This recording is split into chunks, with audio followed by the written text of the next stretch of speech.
This is My Child Will Thrive, and I'm your host, Tara Hunkin, nutritional therapy practitioner, certified GAPS practitioner, restorative wellness practitioner, and mother. I'm thrilled to share with you the latest information, tips, resources, and tools to help you on the path to recovery for your child with ADHD, autism, sensory processing disorder, or learning disabilities.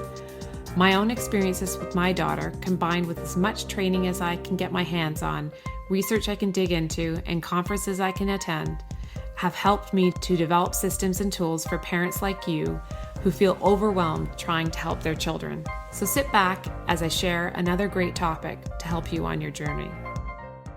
A quick disclaimer before we get started. My Child Will Thrive is not a substitute for working with a qualified healthcare practitioner. The information provided on this podcast is not intended to diagnose or treat your child. Please consult your healthcare practitioner before implementing any information or treatments that you have learned about on this podcast. There are many gifted, passionate, and knowledgeable practitioners with hundreds, if not thousands, of hours of study and clinical experience available to help guide you. Part of our goal is to give you the knowledge and tools you need to effectively advocate for your child so that you don't blindly implement each new treatment that comes along. No one knows your child better than you. No one knows your child's history like you do or can better judge what is normal or abnormal for your child. The greatest success in recovery comes from the parent being informed and asking the right questions and making the best decisions for their child in coordination with a team of qualified practitioners in different areas of specialty. Today's podcast is sponsored by the Autism, ADHD, and Sensory Processing Disorder Summit.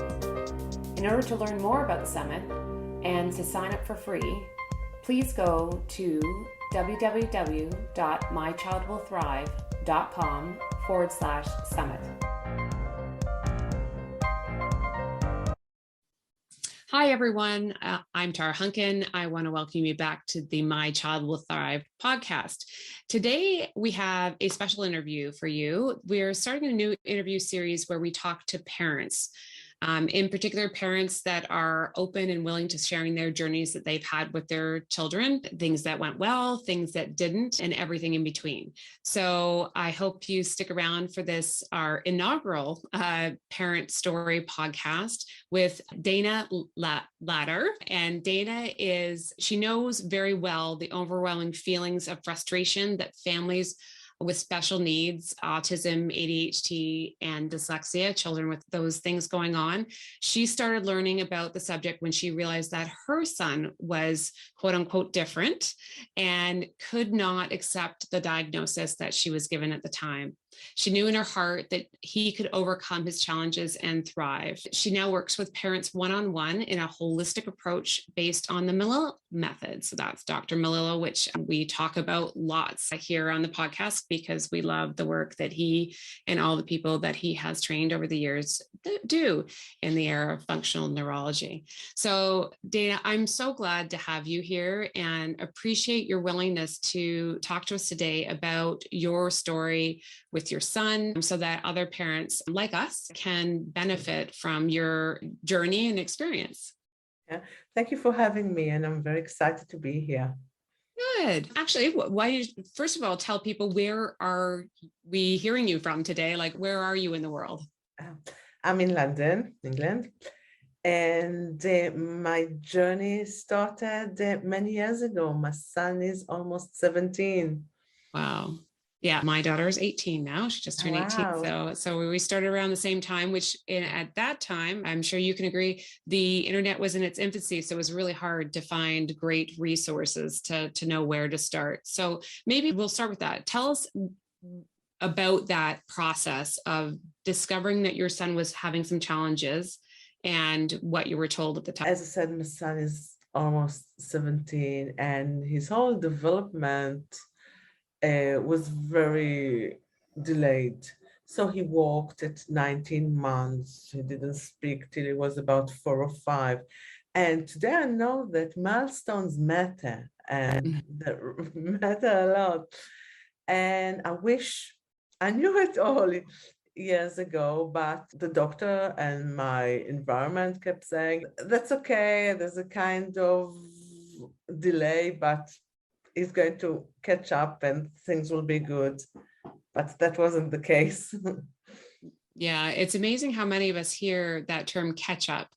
And I don't mean the sauce, catching up when it comes to milestones, because what Dr. Milo teaches people, which very well, as you've been through a certification process, is that milestones matter very much. And we definitely want to be paying attention to when a child is not meeting their milestones and that window. And I recorded a podcast with Dr. Peter Schreier, who is also a colleague of Dr. Milo's, and Dr. Milo mentored him just on that subject matter. That'll be coming out as well, if it hasn't already, in terms of the timing of when yours comes out.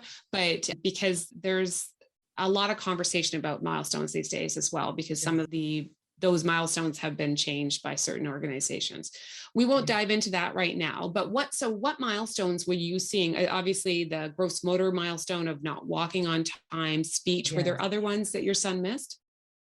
Yes, like he was crawling in a very awkward way, like dragging his leg, and the doctors always said, that's okay, he'll catch up. Yeah. So at what point did you receive any diagnoses specifically for your son? Yes, when he was 3, at the nursery, they referred me to the pediatrician, who said that it's not autism, but she doesn't know exactly what it is, but she doesn't know if he'll be able to speak or stuff like that. He might always have severe delays. Wow. So what did they tell you could do in order to address those things? Did they give you any options or support services at that time? That gave me like speech and language and stuff, but it really didn't help. Mm-hmm. And it didn't encourage any speech, and it just brought a lot of frustration on my behalf and my husband's. Mm-hmm. So yeah, that's the challenge when we doing any type of therapy, whether we're doing it ourselves or we're bringing our children into that. Obviously, when expectations aren't set, and then also you're not seeing progress, it becomes an expensive as well as very frustrating process for people. So at what point, how old was your son, and at what point did you start to discover that there might be other options for him? When he went into school at the age of 5, and he got a special assistant in the class, but he wasn't progressing at all. And if they do speech and language, so they had the same kind of activity each time. What comes first, and what's next? And he didn't get it. And they were just stuck at that point of what's first and what's next, like for the whole year or so. And I just got so frustrated. And I started looking at the internet and trying to find other ways. And at that time, the brain research isn't as wonderful as it is today, but I still came across primitive reflexes. Mm-hmm. But it was just a few primitive reflexes, and we started doing it, and he really progressed amazingly. At that time, he couldn't kick a ball. He had bedwetting issues. He couldn't speak, and he had many other difficulties. And slowly, after starting to do these integrations, he was really developing in a much better way, and had amazing progress. Wow. So for those of you who aren't as familiar, although we do talk about that here a lot at My Child Will Thrive, but primitive reflexes are the reflexes that children are born with. They're life-saving reflexes as they're born, but they're supposed to be integrated by certain ages. If you want to learn about the reflexes we're talking about, we'll link to the My Child Will Thrive toolkit, where you can find a primitive reflex cheat sheet that we have that references a lot of the Dr. Milo's work, as well as Sally Goddard Blythe, who wrote many books on primitive reflexes. I'm sure you came across those in your early days as well. So which reflexes specifically did you find in your son when you went to do that? I'm assuming you did a self-assessment at home? No, so I found out about Sally Goddard's work, and her center is in Chester in England. And there's another charity who works as well, and I contacted the charity. They're called Bird, and they just assess a few primitive reflexes, like they don't assess them all, they assess the ATNR, the STNR, and I think spinal gland, and one more. So just work on these 4 reflexes, because the main program of that charity is to help people who had the severe brain injury and not so much the autistic spectrum, but it did help us a lot. So what differences then did you see post? So first of all, how long did you do the integration therapy? And then what differences did you see once you had completed it? Okay, we worked for about 3 years, and I used to do the exercises at home and go and see them like once every 3 months. It's quite a distance from London. And the differences I saw were with his understanding, with his speech. He stopped bedwetting. He was able to kick a ball, to catch a ball, and he was able to learn to write, which he couldn't in school. In school, he was given a computer. He was a smart boy, so he knew spelling, but they didn't think it was important to teach him or to try to work on handwriting. Oh, that's amazing. So that's a lot of progress from one type of intervention Yes. that he had. How often did you work with him? Just like once a day? Like how often were those sessions that you did with him versus going to see them, obviously, to have him assessed? So we'd work twice a day and each session would be 20 minutes.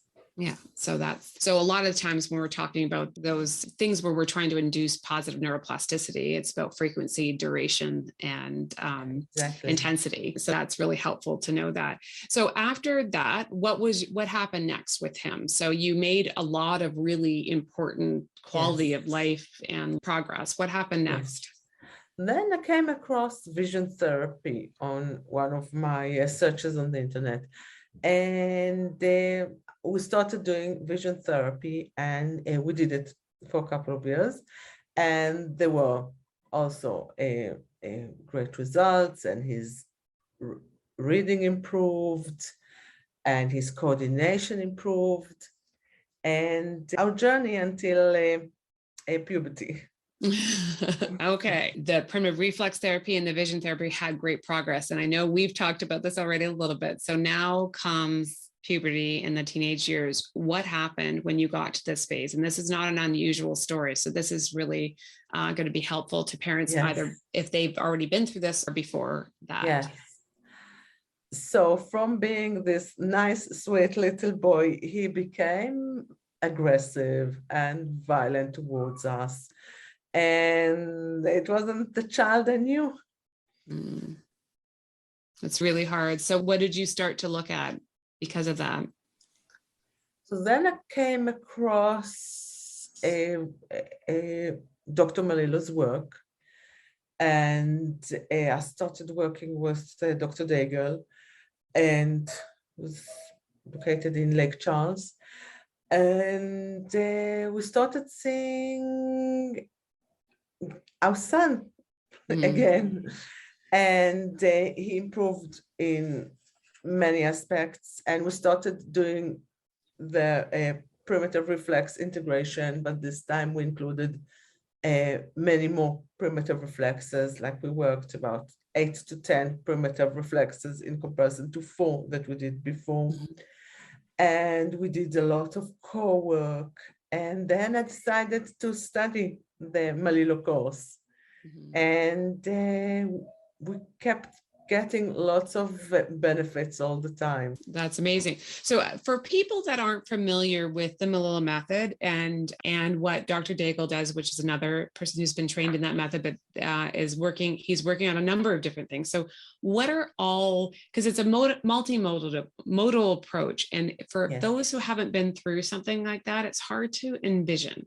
So why is it different from just doing what you did before, which was primitive reflex integration work, which had had good results, but not lasting results in the end, as what you were saying to me.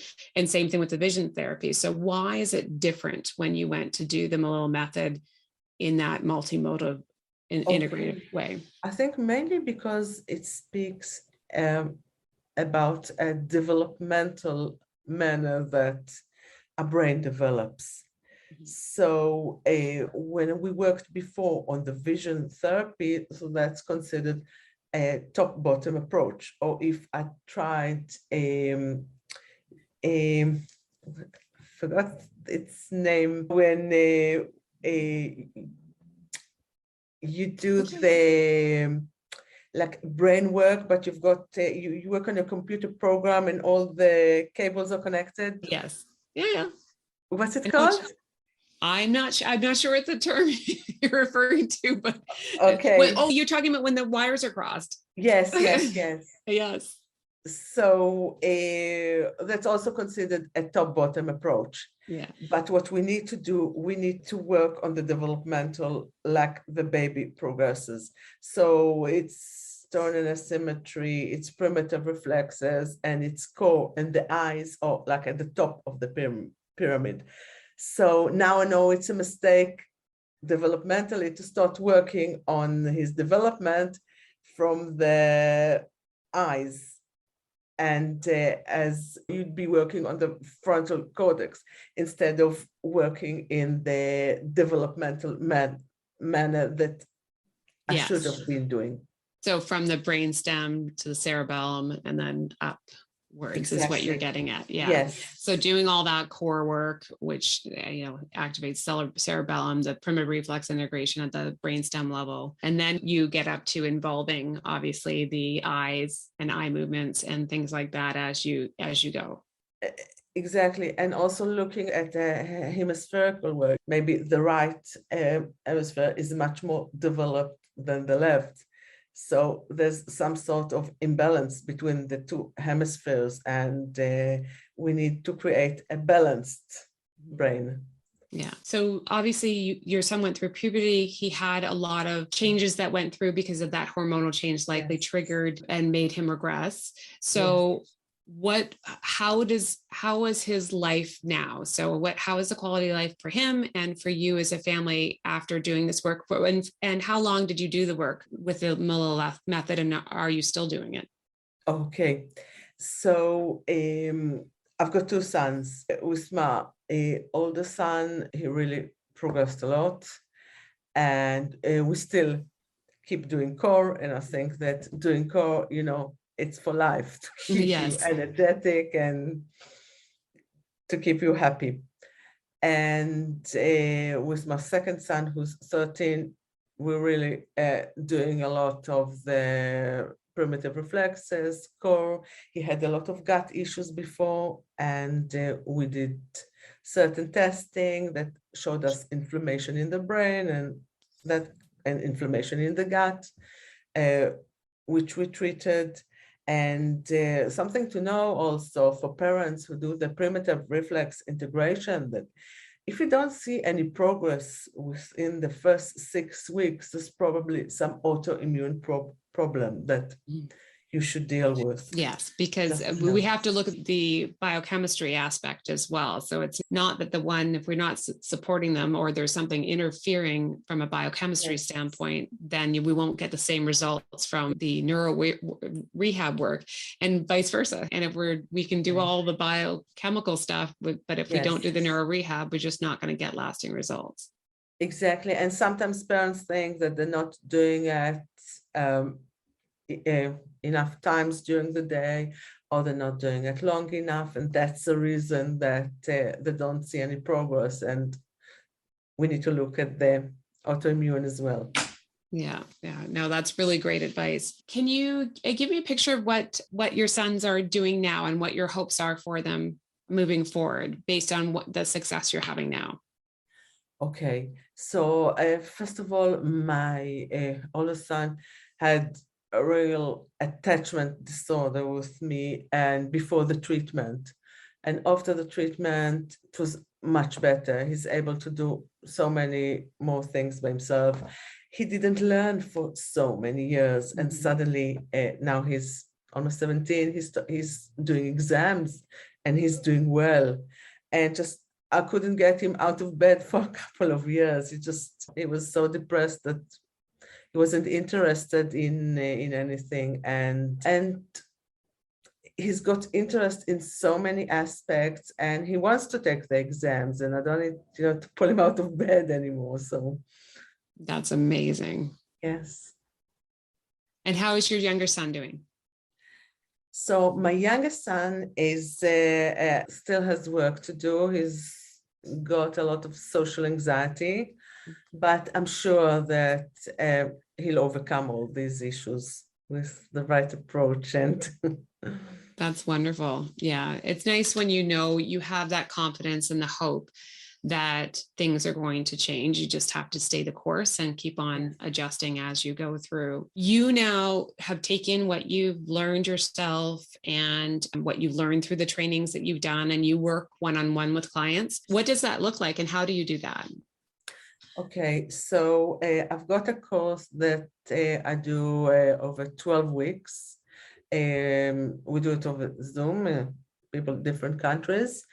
And it's based on 4 Zoom calls with me, and it's a lot of it is the Malilo method, but it's also a lot of sensory integration that I put into my program from my experience through the years. I think my aim is to make the program as interesting as possible, because if it's not interesting and it's not fun, that you won't succeed. Mm-hmm. And also, I think that something that I added is giving follow-up for the families and having contact with them on a weekly basis. Because if you just buy a program, it's difficult to follow it. You need the touch. You need someone to talk to see that you're doing the exercises correctly, but also to help you with family resilience and stuff like that, to follow up the program. And also work with young adults, and especially I've worked with some in Eastern Europe, that the research there or the help that they get from the country with autism isn't as advanced. And I'm amazed to see how these young adults, people of 27, still can progress. And it's amazing for the families, and without using expensive gadgets, just by doing the exercises. The only tool that a lot of them use would be the Resimax, which isn't that expensive. And just with dedication, a mother's dedication, and doing the exercises, and you can see results. Yeah. Well, you mentioned the Resimax. Resimax is a tool that I'm familiar with, but many people aren't. Maybe you can just describe what that tool is, because I'll put a link in the show notes as well, so Yes. people know what it is and they can get their hands on one if they're interested. But yes. what is that, and why is that so important? Okay. So when I first started doing the primitive reflexes years ago, I didn't know that by adding a vibration with resonance, you can really progress much faster. So if we're talking, for example, about the rooting reflex, put on the Resimax, I'd be vibrating it here, and even putting an attachment in the mouth that you just show it here. And just a minute. So for those of you who are listening, if you go onto the website, you can see the video, and you can see Dana just demonstrating this device. Yes. Or on the hand, to integrate the palmar reflex, which can help a lot with handwriting, and just as a tool to wake up your nervous system on a daily basis, or stimulate your vagus nerve and do, yeah. So the power of vibration, and what's special about the Resimax, it has certain frequencies that are built into it that aren't in just a standard vibration type massage tool that things that are out there. And it was developed by a physical therapist that discovered the frequencies and its ability to help with people with pain in particular. But now he's doing lots of work with functional neurologists and many other areas. So that's yeah, I met the creator of that when I was at the IAFNR conference a number of years ago. So it's great to see that Yeah.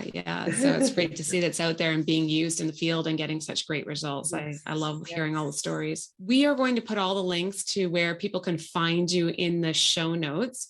If you Yes. had one thing that you could tell that yourself or a person just getting, your former self or a person just getting started out with their child and their journey, or someone who's stuck right now and doesn't know quite what to do, Mhm. what's the best advice that you wish someone had given you? First of all, I think is to look after myself as well and to find ways to keep calm and keep my energy to continue in this journey, and everything's going to be okay, but you should look after yourself first. That is excellent advice that none of us ever take. It's so true. So it is actually, that is the best advice, because if we can't sustain ourselves, we won't be able to help our kids. And No. it's the old oxygen mask analogy that they talk about on a plane. When you get on a plane, is that you put it on yourself first so you can help others. So first of all, I want to thank you for taking the time to have this conversation with me today and to share your journey with your child so that other parents can get inspired as well. And I want to encourage everybody to go to the show notes so they can find all the links to where you can find Dana and the work that she does and the resources that she has out there that she's created over her years with her journey with her child. And I believe you have a podcast as well too, don't you, Dana? Yes, yes. And what's the podcast called again? So change. Sensory Change. So if you're looking for another great podcast, make sure you subscribe to Dana's. Thank you again for being here with us today, Dana. And I wish you continued success on your journey with your kids and with all the clients that you're helping every day. Oh, thank you. And thank you so much for inviting me. My pleasure. So that's a wrap. Thanks for joining me this week on My Child Will Thrive. I'm so passionate about giving you the tools and information you need to help your child recover. And as they say, it takes a village, so join us in the My Child Will Thrive Village Facebook group, where you can meet like-minded parents and stay up to date on everything we have going on at My Child Will Thrive.